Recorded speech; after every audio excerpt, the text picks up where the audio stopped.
So I want to say hello to the visitors, and we can start. Let's get in the first questions from my backstage. The question is addressed to Cambridge GaN devices. Can you briefly discuss the benefits of GaN and lateral technology? That's a very basic question. Oh, it's an honor to start this.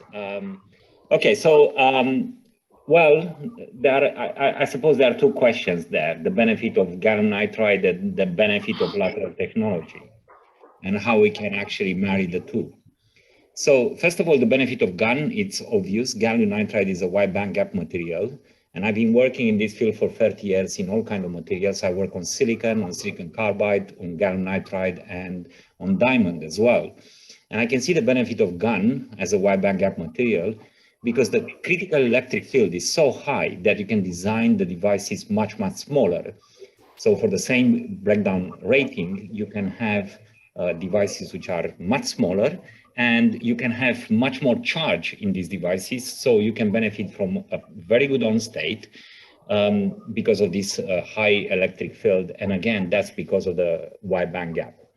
Now, there are additional benefits, however, of GaN compared to other wide bandgap materials. So for example, compared to silicon carbide, we have this two-dimensional electron gas. We have a heterostructure at the interface between GaN and argon.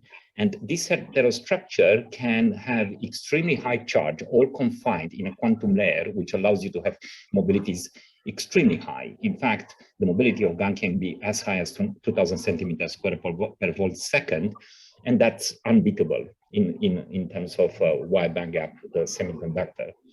But there are additional benefits which come from the fact that GaN is a lateral technology, at least for the heterojunction. And these probably have been discussed. I mean, they have been discussed in the field, but not as much as the others regarding how good GaN is.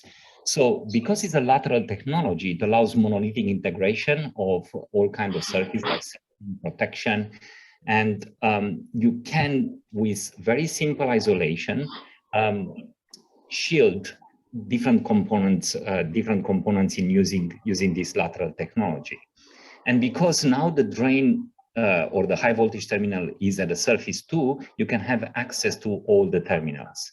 You can integrate hub bridges, which you can't do in a vertical technology. So you can have in a single device or in a single chip, one device working on the low side and one device working on the high side.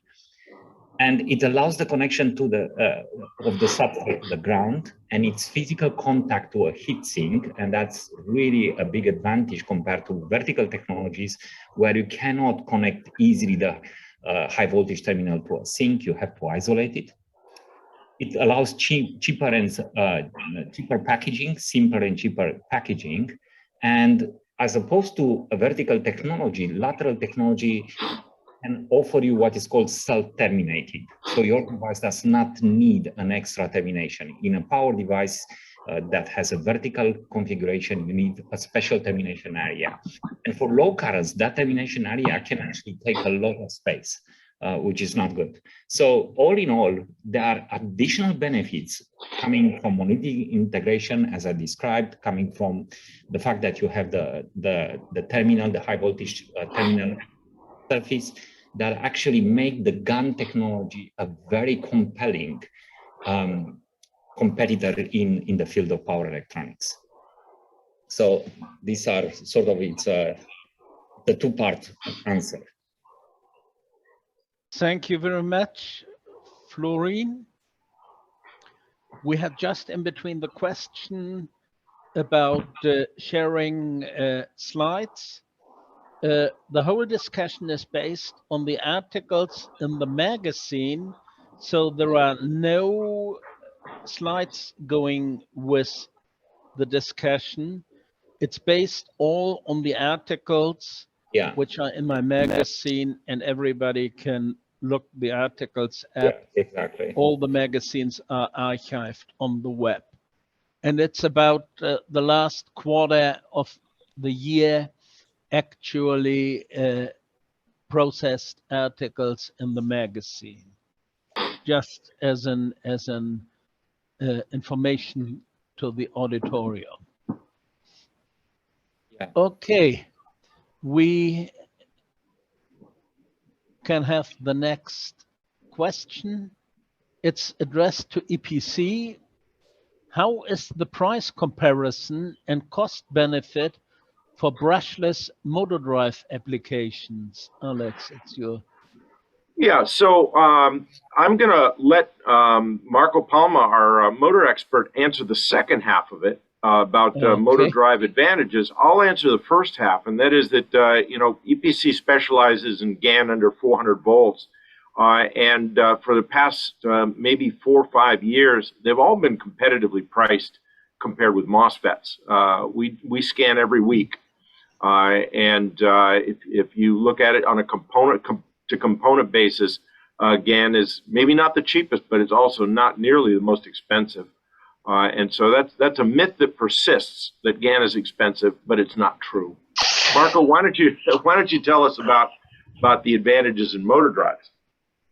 Yeah, motor drives, especially motors, when they start becoming smaller and they start having less winding and less copper and less material, then they have very low inductance. So usually what happens is that the inverters today, they don't go more than 30, 40 kilohertz. There's a lot of ripple in the current. So there's for sure a lot of wasted energy in the windings just only because the PWM is low frequency. So with the gallium nitride, it's possible to increase on one side the frequency of the PWM, and on the other side is also possible to drastically reduce the dead time. And this has twofold advantages. On one side, we have the possibility of reducing the ripple, associated ripple, and so being able to drive a more difficult motor and making everything more smaller, and so increasing at the end of the day power density. On the other side, reducing dead time. The dead time helps in reducing the harmonics of the torque. So what are the harmonics of the torque? Torque, it needs to act on DC, because the DC component of the torque, it's the one which is really generating motion in the motor. All the harmonic are not desirable. And if you reduce that time, then you can reduce especially the sixth harmonic, and then that energy goes into the DC component of the torque to generating real motion, given the same current entering the motor. So by simply moving from a conventional inverter to a high frequency inverter, it is possible to have more torque per amps from the motor. And on the other side, it's also possible to change technology at the input of an inverter in a motor drive. So instead of using bulky electrolytic capacitors, it is possible to start using, depending on the application, but it is possible to use ceramic capacitor. Yeah, I can comment this picture here. There's a comparison. On the left column, there is a 20 kilohertz, 500 nanosecond dead time inverter, which is running at 400 RPM at 5 amps RMS per phase. A motor, sorry, not a motor, an electric pedal assisted electric bike motor. And at the input, the conventional inverter has 2.7 microhenry inductor. It is put by the customer just to reduce the emission of because the cable of the battery are generating radiated EMI, and there are 2 input capacitors. Each of them is 330 microfarad. On the right, there is the same condition, mechanical condition. There is the exactly same motor, 5 amps RMS, and it's 100 kilohertz, 14 nanosecond that time. It's a gallium nitride inverter. In that case, at input, there are only 2 ceramic 22 microfarad capacitors, and that's from the input side. Then the system is put into a dynamometer bench where there is a power meter, which is measuring the input power, DC input power coming from the battery, and the three-phase output power coming out from the inverter. So the P in and P out are exactly the electrical powers coming from the battery and then getting out from the inverter. So you can see that if you look just at the inverter side, there's no big change in efficiency. So motor drive is not really an efficiency gain like, in DC-DC converter. You need to look at the entire system. And the difference is that obviously gallium nitride allows you going 100 kilohertz without losing efficiency, which is something you do not have to neglect.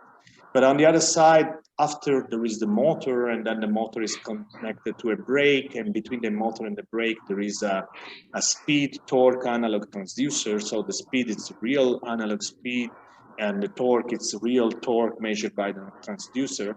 And if you look, they're running at the same speed, but the motor on the right, which is the same motor, is delivering higher torque, giving the same 5 amps RMS.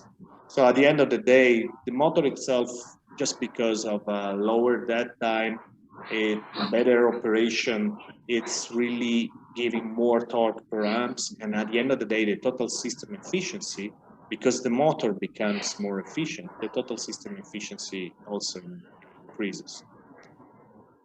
And I'd just like to add, there's also lower EMI and lower acoustic noise in this system. Okay, that sounds terrific. The question is, why is Innoscience today the only 8-inch GaN on SI manufacturer? Others could also develop 8-inch, and why did not do so? Yeah, thanks for the question. I think that today that is, let's say, why others didn't do so before is because they were, let's say, focusing on 6-inch. There were fabs available out there. And the second point is that doing 650 volt 8-inch GaN on silicon is not that simple, let's say. At the time I was at IMEC, there were a certain moment that we thought it was even impossible to do that. But actually we proved that with the right buffer structure, you can have a manufacturable 8-inch GaN on silicon that go from low voltage up to the high voltage. And the benefit of using 8-inch is that you can leverage, let's say, fabs that has a much newer generation with respect to the old 6-inch line, let's say. So I think that other players could have done it, or they will do it one day. I think it's a matter of focus and believing in GaN. From day one, we believed in GaN. We believe in the success of GaN, and that's why we went straight directly to 8-inch, and we built up 2 fabs dedicated to the production of GaN at 8-inch, which is the way for us to go for, we'll say the only way, but the easy way to go for mass manufacturing of GaN, which is what is needed today. Yeah. So I predict that other people in the future will move toward that, but it will take just time, and this is the time we want to take advantage of. Thank you, Denis. Yeah. It's like in the 90s, the first 8-inch MOS fab for MOSFETs was done in Mountaintop, Pennsylvania, and nobody else had 8-inch that time. They all run with mostly 6-inch around. And I remember in 2001, when I started editorial, I was visiting a fab in Great Britain, and they were so proud having 6-inch just introduced and thought that was the biggest forever. And Bodo just said, oh, I had worked last century for a company who had already 8-inch for power MOSFETs and IGBTs.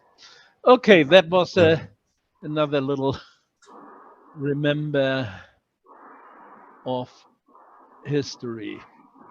Nice. Okay, the next question. So there is a general question regarding the monolithic integration of GaN circuits. Are there any proceedings in making a practical, usable P-type device? And what are the current alternatives you use in your technologies, products, and why? That's addressed to all of you. Maybe I could take a crack at it. We make a lot of ICs. First of all, there isn't a practical P-channel device today, but it's not impossible. And at EPC, we have several developments along those lines. Today, the ICs that we make, and I believe others make, are generally like NMOS devices. The ICs of the 70s and early 80s. And we also use depletion mode devices as well at times to make things either faster or lower current. But P-channel is still in the future. Thank you, Alex. Any more comments to the subject? If not, we turn... I think just to complement perhaps Alex's question, yeah, there is a lot of work, even last year in December at IDM, there have been, I think, 3 papers on P-channel devices. And for example, using the FinFET technology, multi-channel, there is actually a lot of development on the P-channel. But I totally agree with Alex, there is no technology today. However, the N-channel and the DMOS channel, though the architectures are the same as in 80s and 90s, we have to remember that these actually DMOS and E-mos that we use are very efficient because the mobility is very high. So actually that works in our favor. And of course, we can use 2-deck resistors and other things, to complement the circuits. We have good capacitors and so on. But the P channel indeed is missing, but there is a lot of work in it. And if you look at IDM, which is the main forum in our field, you can find quite a lot of development there. If there is no additional comment, we turn to the next question. The question is addressed to Cambridge GaN. What is the benefit of using 4 GaN HEMTs inside IC? How will be final cost with that approach? Okay, so it's a simple answer to that. We do not have 4 GaN HEMT. We have much more than that. I mean, we have schematically shown some of them, but they are hidden in the block diagrams that we have disclosed at APEC. And the idea is that these GaN HEMTs are not high voltage, high currents. They don't occupy a large area. They are very to push the threshold voltage up and make the gate more robust. In fact, can be less than 10%, in most of the cases less than 5% of the total area of the power. So coming back to the price, okay, you increase the price by 5% because of this additional interface. However, you get the advantage of having a much more robust device, an easy to use device, because you can have a high threshold voltage, but you also have some clamping circuits and sensing circuits in that interface, which are very useful. And they are much more than 4. So maybe there was a wrong impression given by the way we draw the diagram, but in the blocks themselves, there are more than, we have hundreds of HEMTs, not 4 HEMTs. If I could also add to that just a little bit, we have at EPC for the last, I guess, 3 years now, we've been manufacturing in volume these monolithic ICs. Here's an example with multiple power FETs on the output. And then you also have drivers, you have a level shift, you have a sync boot, and you have all that on one chip. There are hundreds of HEMT devices on some of our ICs. This was just a little bit more complicated version as well. We're ready for the next question. Innoscience is offering both highly performing high voltage and low voltage devices. What are the different challenges in making such devices? Why others focus either on high voltage or low voltage device? Yeah, thanks for the question. I think the different challenges I kind of anticipated. When you go for the high voltage, the challenge there is to be able to grow a very thick buffer on, especially on 8-inch. And when you grow very thick buffer, you can have like cracks, or you can have excessive bow that lead to difficulties in manufacturing it. And once you have solved that, you have the second challenge of making sure you optimize your design to make sure your dynamic iron is under control. On the opposite side, on the low voltage device, I think APC has been mastering that as well. You have a difficulty is that your buffer in that case is thinner, or you want to have it thinner. And therefore, the defects that normally fade out in a high voltage buffer, they actually can come closer to the active area of your device, and therefore it can create issue in reliability or other problem like dynamic iron. And of course, you can master this. This is what we have been doing it and managing it. I think that the success for us is of having both high voltage and low voltage, very highly performing device, is because we have the critical mass. Let's say we have two teams, one fully dedicated to the high voltage, one fully dedicated to the low voltage. And therefore the two teams are fully focused in optimizing one aspect and tackling the challenge of each technology. I think this is the why we are, I think, the only one that has both very high, like high voltage device and low voltage device in their portfolio, very performing, highly performing. Okay, thank you.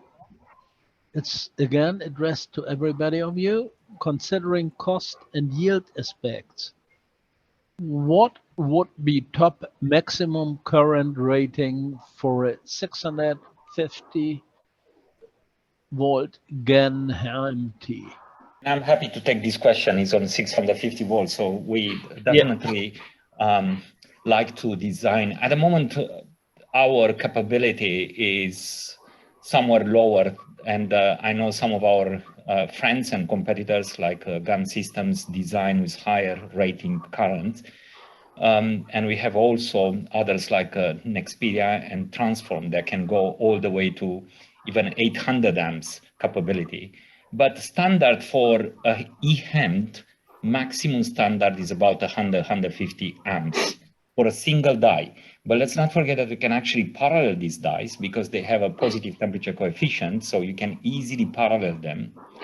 And moreover, because you have the possibility of integrating some intelligence in them, you can actually share the current equally between them.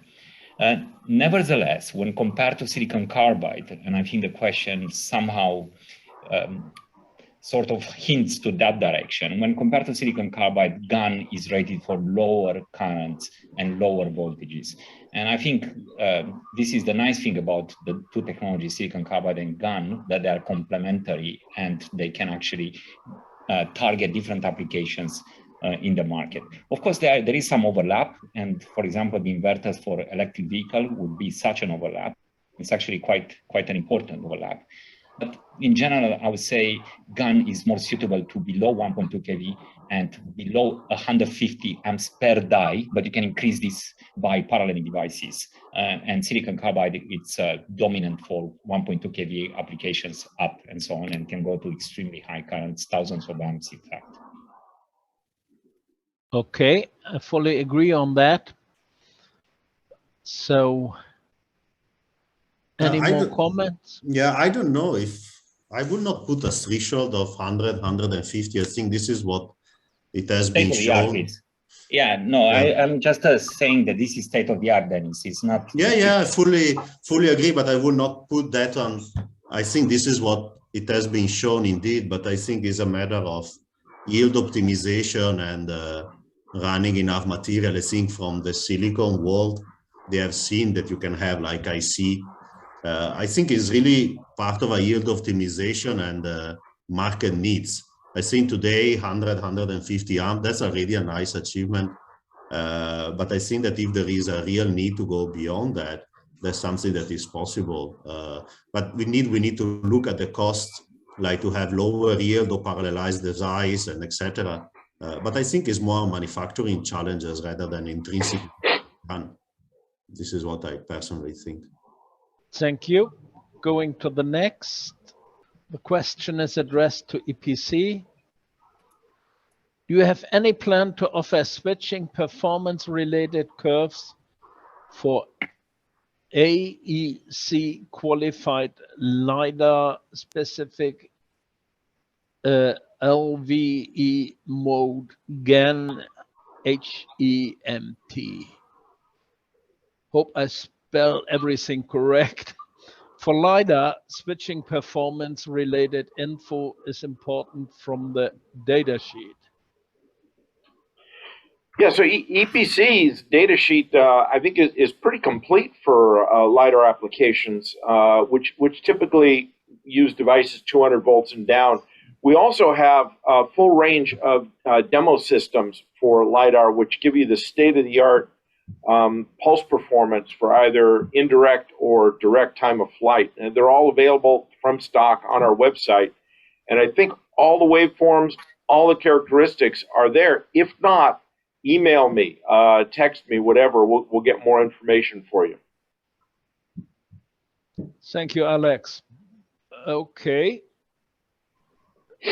Let's see what's next on the questions. So it's to Cambridge GaN. Could you improve the accuracy of the current sense signal for the Cambridge GaNs? Something less than 5%. Now it varies with the used sense resistor and the accuracy for high signal, it's too low. Yeah, so I'll answer that, obviously, because it's addressed to us.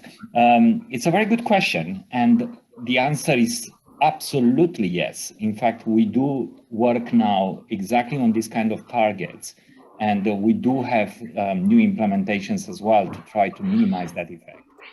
But this is a typical problem when you use a sense HEMT device. We've seen this, for example, I work on these technologies in IGBT, where we had a sense IGBT, a smart IGBT that had a sense IGBT and a load. And the problem was absolutely the same there, that obviously the higher that resistance, the better the signal, but then the more the sensitivity to temperature variations, and in our case, in the case of GaN, also the sensitivity dynamic are on. So you would like that resistance to be as small as possible so that you can sense more accurately with this sense cell.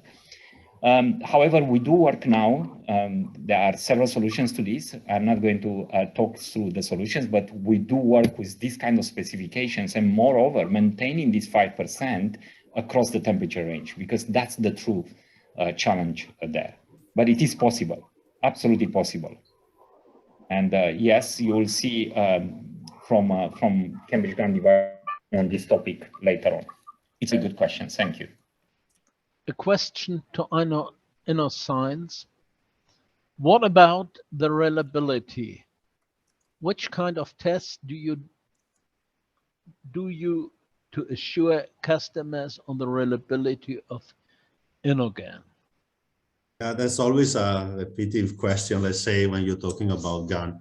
I think all in the GaN community, there is this wrong perception of GaN for being not reliable, but I think this is more perception that based on real fact.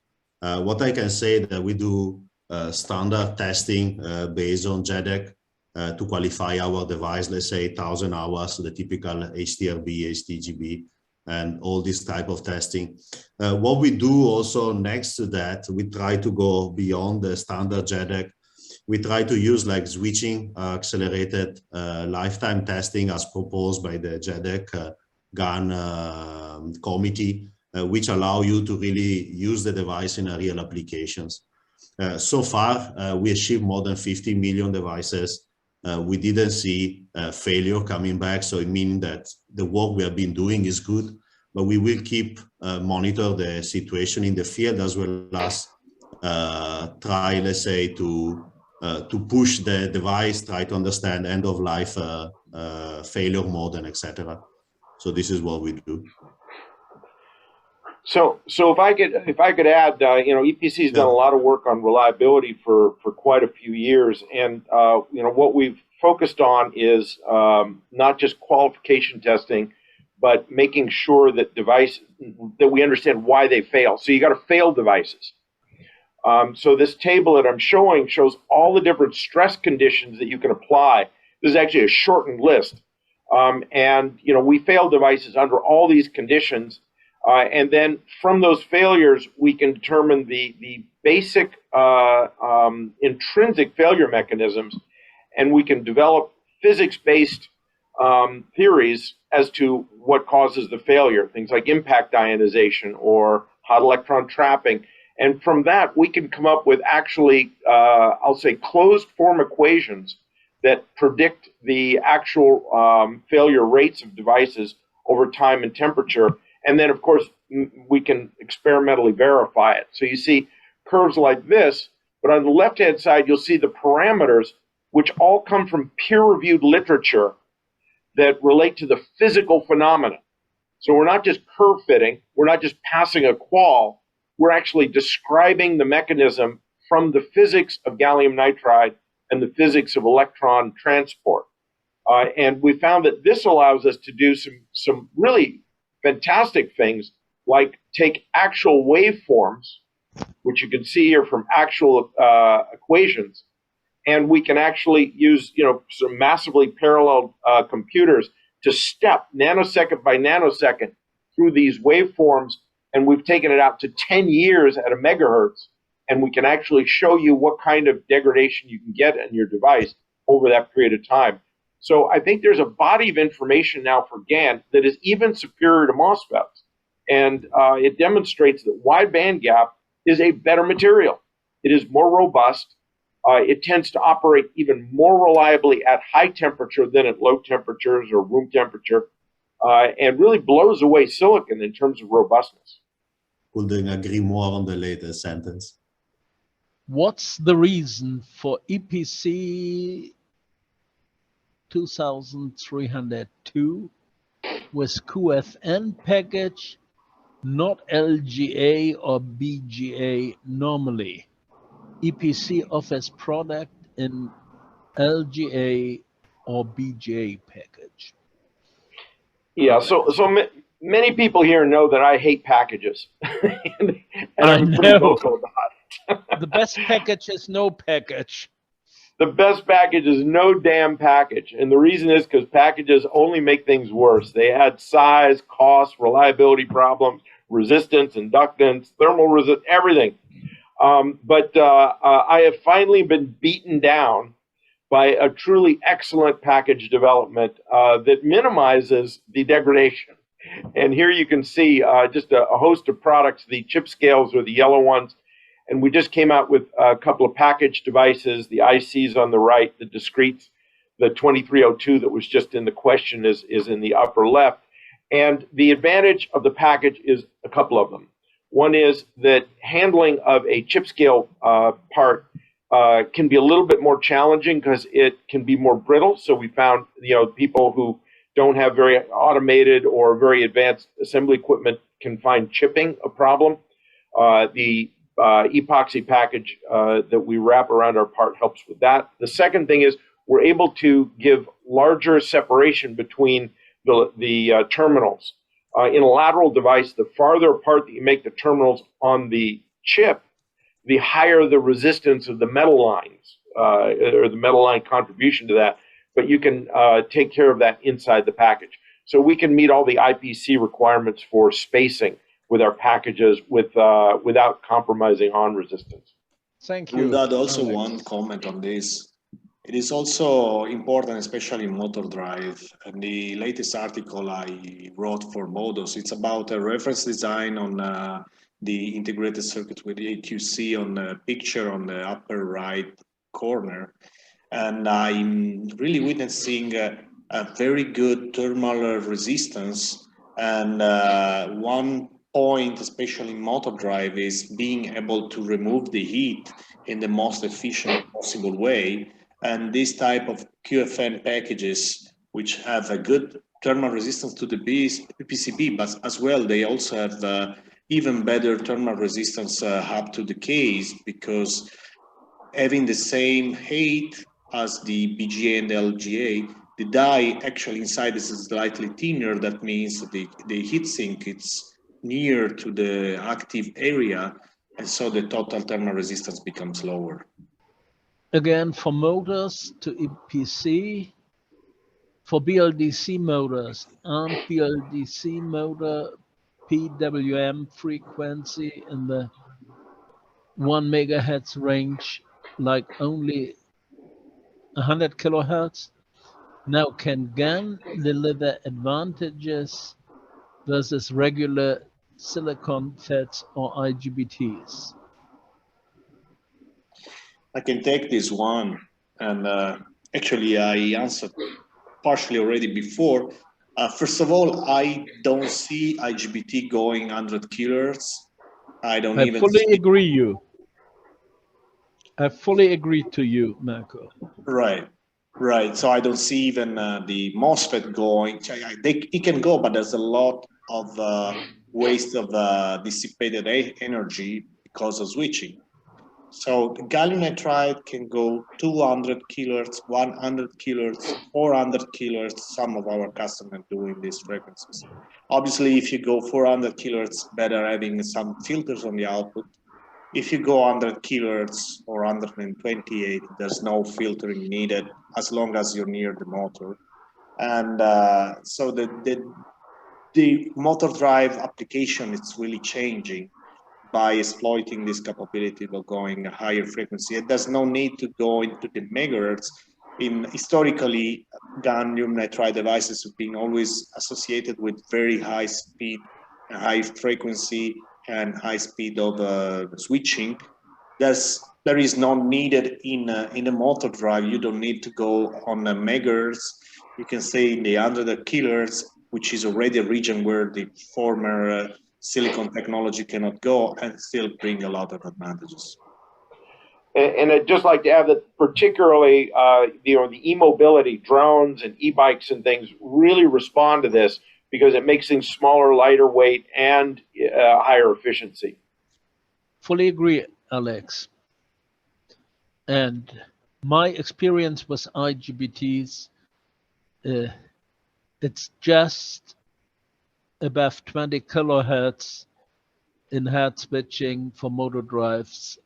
It's fine to use them. And if you want to go to higher frequency with an IGBT, you need to have resonant systems, but no motor drives. Right. Okay, next. Okay, for applications where 650 volt GaN HEMTs are in use, what would be preferable for use as a freewheeling diode? SiC Schottky or HEMT channel in 3 in the third quadrant? What would be the pros and cons for the two options mentioned above? I can take this question because again it's on 650 volts. I think there is no question there. You would always prefer to use the channel, the GaN HEMT. You have you have no reverse recovery losses, first of all. And yes, indeed, you can have a higher forward voltage drop. That's when the gate basically is at the same voltage as the source. Now, if you have an intelligent driver where you can actually elevate the gate signal during the reverse conduction, then you can actually lower that voltage very significantly. So my simple answer, you'd always prefer to use a GaN. Actually, the integration of a GaN and a silicon carbide Schottky is not that straightforward, because the silicon carbide Schottky is a vertical device. You have a lateral device, the vertical device, co-packaging them will be an issue.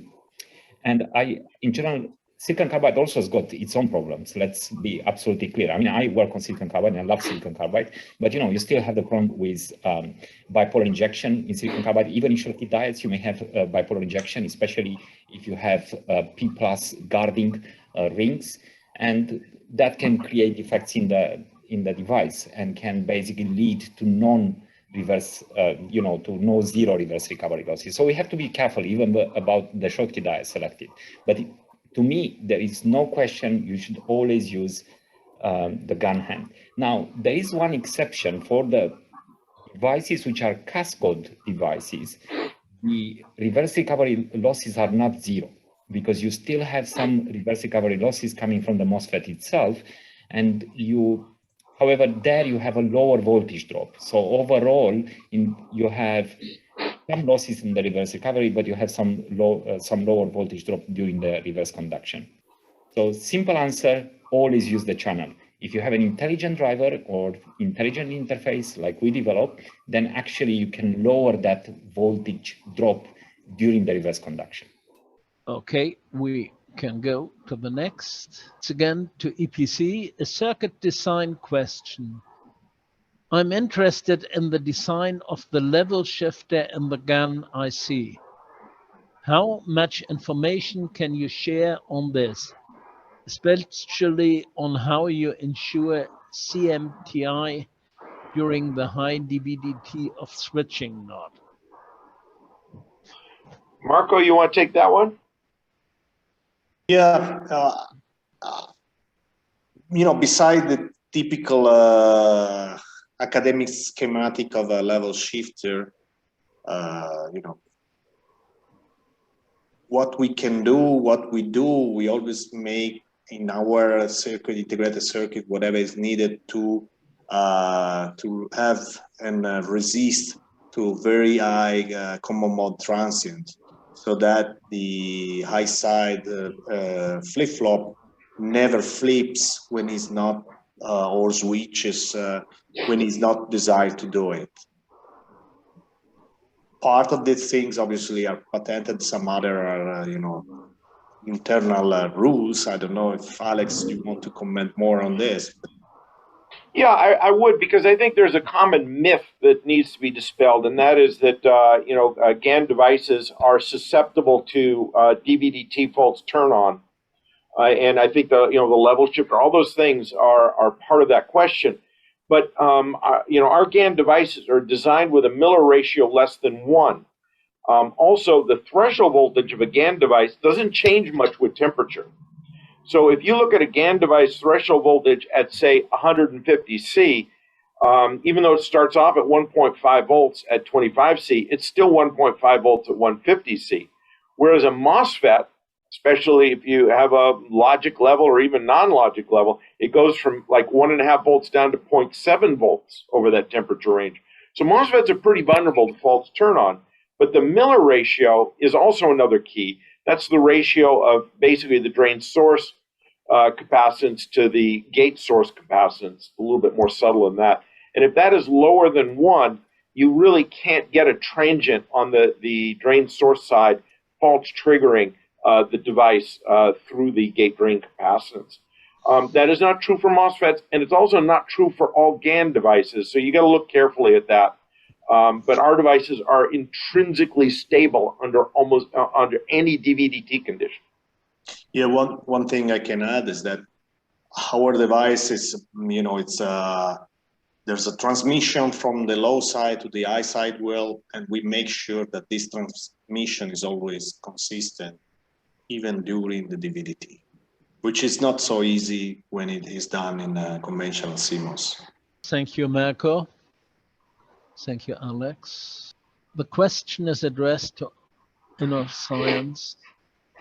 Do you expect GaN transistors to go beyond 650 volts towards 1200 volt and thus start playing a role into the SiC domain?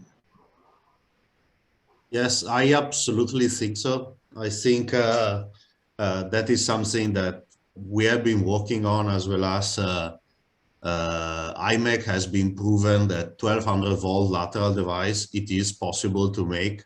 So I do expect in the coming years that GaN will penetrate also the 1200 volt domain, let's say, and that is going to make GaN a material of choice for several applications ranging from very low voltage up to 1200 volt, which give confidence, let's say, to customer to use one material structure for several applications, which is understood from the reliability, from the performance point of view.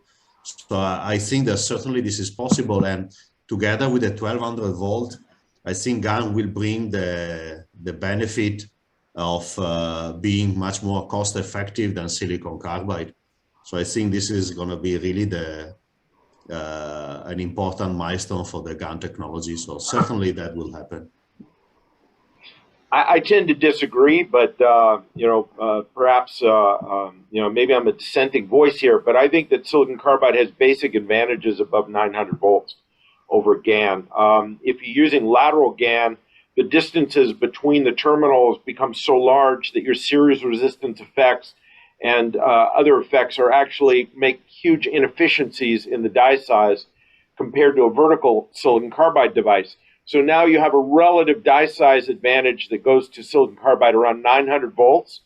And then there is a performance advantage the minute you go vertical with silicon carbide, because it has very low thermal resistance through the substrate compared to GaN. And it also has equivalent mobility in the vertical direction. So vertical GaN can't compete against vertical silicon carbide, and lateral GaN starts going to be much larger die size above 900 or at 900 volts and above. Yeah. So I think that 650 and below, power MOSFETs are going to go into legacy, and GaN will dominate. 900 volts and above, silicon carbide will dominate. There's a war zone in between. Yeah, I think in the past, Alex, the war zone used to be 650 volt. Now we move it at 900, you just mentioned. I think that we need to understand where is the threshold where indeed going from lateral to vertical is appropriate, let's say, for GaN. I'm not sure that is 1200 volt. I personally believe is beyond that. There is a point where you are perfectly right, but I think the 1200 volt could be reachable and still make good device. But I think time will tell, and then we will see. Absolutely agree. Time will tell, and it's very possible. Okay. I'm looking forward to see what will happen in the future. I have learned that you have always to keep a certain safety margin between what the device really can and what you put into the data sheet to stay safe for inductive switching. Okay, let's go for the next question. What will be the future of power GaN devices? Lateral GaN HEMT, GaN on silicon, or vertical GaN devices, for instance, vertical GaN JFETs based on GaN from next GaN power systems? I'm happy to start, answering this question. I'm sure maybe Alex, Denis, Marco can also complement here. My own view, and this is my personal view, is that the most beautiful thing about GaN is this heterojunction and the two-dimensional. I think I have a problem when it comes to GaN on GaN or the vertical GaN, and competing with silicon carbide is going to be very, very tough. Silicon carbide is extremely well developed. Silicon carbide has extremely low thermal conductivity. And I think the only advantage that I can see GaN, okay, it's got a little bit higher wide band gap, a little bit higher critical electric field, and a little bit higher bulk mobility. But all of this compared to the development that has gone into silicon carbide, to the fact that you have a native oxide, And there's been serious work in silicon carbide in improving the mobility in the channel now, all the way to reaching 200 centimeters square per volt second, using FinFET type technologies and so on. It's extremely difficult for GaN to catch up. And plus that you only have very, very small wafers available in GaN on GaN now. Competing with 6-inch silicon carbide wafers is going to be really, really tough. However, when it comes to GaN on silicon and lateral technologies, I think you really have the advantage of two-dimensional electron gas. This quantum layer, it's what makes GaN shines. Of course, it's a wide bandgap material. It's got a fantastic critical electric field, but this mobility advantage that you have and this charge which is confined in the quantum layer is unique about GaN. And that's why GaN on silicon as a lateral technology is wonderful. The question then is GaN on silicon carbide. When it comes to GaN on silicon carbide, perhaps the 1200 volts is not a forbidden space anymore, because then you can match also the thermal conductivity of silicon carbide. And let's be honest about it. GaN now, the 650 volts devices have a breakdown voltage, static breakdown voltage. We measure a static breakdown voltage of 1,400 volts for the 650 volts. We are already there at 1.2 kV. The fact that we don't rate them there is because we don't have the avalanche capability right now. So we are cautious about rating these devices. However, we are already at 1.2 kV. GaN is a formidable device, and based together with the silicon carbide substrate, well, it can bring yet another dimension. But I think this is the future will tell us, because obviously silicon carbide is still expensive and so on. So there are many other arguments to be made. This is just one of them. I believe in GaN lateral technology, GaN on silicon, and perhaps extending the range to the power and the voltage with GaN on. Thank you, Florian. I'm not a strong believer, but of course I can improve GaN. Gentlemen, we had an hour of fruitful discussion. Thank you so much. And I hope that the world in general will turn better, also political better. And I have spent a lifetime in peace, and I want to stay that as I'm old at that point. And